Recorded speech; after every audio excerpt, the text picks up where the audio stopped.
دكتور زهير بومامة العهدة على من ادعى يعني هذا الكاتب البلجيكي الذي كتب هذا المقال الذي يعني على ما يبدو بالغ نوعا ما في الوصف بالقول بأن الجزائر تسعى إلى السيطرة عسكريا على شمال مالي، بل وحتى ضم هذا الشمال إلى أراضيها. ما تعليقك على ذلك؟ مرحبا. هناك من يدعي الآن بأن الكرة الأرضية مسطحة، موجودون هؤلاء، وهذا من هذا الصنف. باولتون، أولا أنا لدي ملاحظة، هذا ليس تقريرا استخباراتيا، ساحل انتليجنس وهو موقع مغربي، وبالتالي الأمر منطقي تماما. هو لا يقول انه موقع مغربي. اسمح لي. نحن منطقة ونعرف تماما.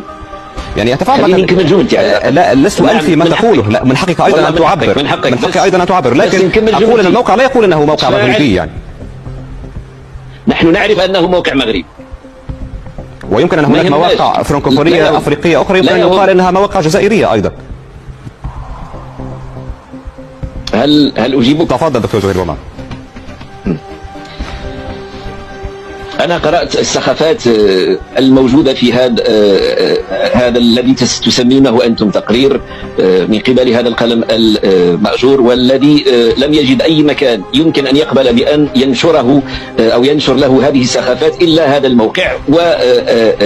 والتفسير عندنا معروف. سنرد. أول شيء، ما هذه